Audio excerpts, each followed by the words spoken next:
Por que alguém passa a falar de si, de sua intimidade, de suas fantasias e dores mais profundas para alguém que, no início, era apenas um estranho? O que faz com que, numa análise, o analista deixe de ser apenas uma pessoa e passe a ocupar um lugar tão particular na vida psíquica do sujeito? E mais ainda, por que, às vezes, o que se sente pelo analista parece intenso demais, desproporcional demais, como se algo do passado estivesse acontecendo ali, de novo? É nesse ponto que entramos na noção de transferência. E é importante começar dizendo que a transferência não é um fenômeno secundário da análise. Ela não é um efeito colateral da relação terapêutica. Ela é a própria condição de possibilidade do trabalho analítico. Desde Sigmund Freud, a transferência foi reconhecida como a repetição de protótipos infantis na relação com o analista. Ou seja, sentimentos, expectativas, fantasias e modos de vínculo que pertencem à história do sujeito reaparecem atualizados na figura do analista. Amor, hostilidade, idealização, desconfiança, tudo isso pode emergir na transferência. Freud percebeu algo fundamental: o que o paciente vive na transferência não é um obstáculo externo à análise. É o próprio material da análise. Aquilo que se repete na relação analítica não é um desvio, é a via de acesso ao inconsciente. O sujeito não apenas fala de sua história, ele a encena. Mas é preciso avançar um pouco mais. Se a transferência é repetição, ela não é simplesmente reviver o passado. Ela é a atualização de uma posição subjetiva. O sujeito não apenas transfere sentimentos, ele transfere seu modo de se colocar diante do desejo do outro. É aqui que a releitura proposta por Jacques Lacan introduz um deslocamento decisivo. Para Lacan, a transferência não é apenas repetição afetiva, ela está estruturada pelo sujeito suposto saber.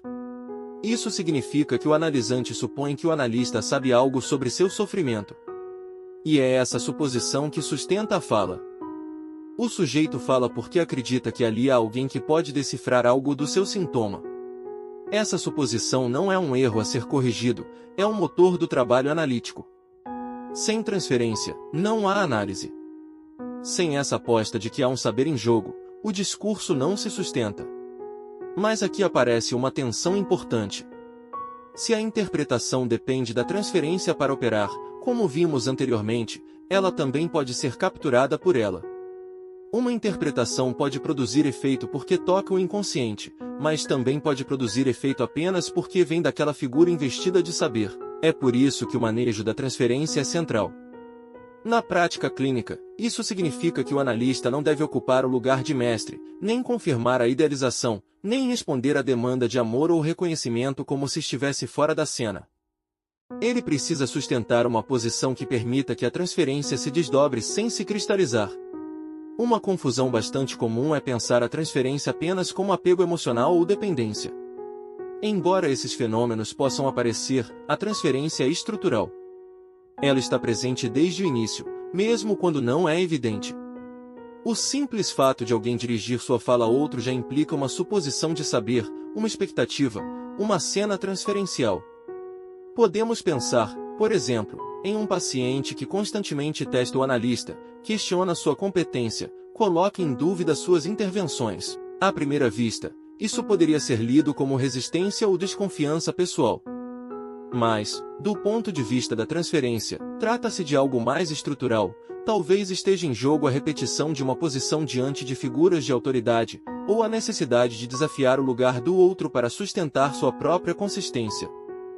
Da mesma forma, um paciente que idealiza o analista, que o coloca como aquele que finalmente o compreende como ninguém, não está apenas sendo grato ou entusiasmado. Ele está repetindo uma modalidade de relação com o saber e com o desejo do outro. E é justamente nesse campo que a interpretação pode operar. A interpretação eficaz não ignora a transferência, ela se apoia nela. Mas também não a confirma cegamente. Ela desloca. Ela faz com que o sujeito perceba algo da sua própria posição naquela relação. Quando a transferência é trabalhada, algo fundamental pode acontecer. O sujeito começa a perceber que aquilo que atribuía ao outro, amor, rejeição, julgamento, abandono, diz respeito também à sua própria estrutura de desejo. Esse reconhecimento não é simples nem imediato. Ele exige tempo, elaboração, repetição. É por isso que a transferência é, ao mesmo tempo, motor e obstáculo da análise. Motor, porque sustenta a fala e o investimento no processo.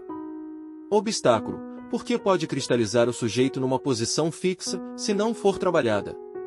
Do ponto de vista da transformação do sintoma, a transferência tem um papel decisivo. O sintoma não se modifica apenas porque é interpretado, ele se transforma quando o sujeito pode se reposicionar na cena transferencial. Quando algo da repetição é reconhecido como repetição, quando a implicação subjetiva se torna possível, o sintoma pode perder sua função defensiva original. Mas é importante sublinhar, a transferência não desaparece, ela se transforma. Ao final de um percurso analítico, o que se espera não é a ausência de transferência, mas uma mudança na relação do sujeito com o saber, com o desejo e com o outro. Se olharmos para o caminho que estamos construindo até aqui, desejo, sintoma, interpretação e agora transferência, percebemos que estamos nos aproximando cada vez mais do núcleo da experiência analítica. O que está em jogo não é apenas compreender conceitos, mas entender como eles se articulam na prática. Se esse estudo está fazendo sentido para você, deixe o like no vídeo, porque isso ajuda esse percurso formativo a alcançar mais pessoas interessadas em aprofundamento teórico e clínico. Aproveite também para visitar a descrição, onde eu deixei links importantes complementares para quem deseja avançar com mais rigor nessas questões. E a pergunta que naturalmente se impõe agora é a seguinte: o que acontece quando a transferência começa a se dissolver? O que caracteriza o final de uma análise? É possível falar em término, ou a experiência analítica produz um tipo de mudança que ultrapassa a própria análise?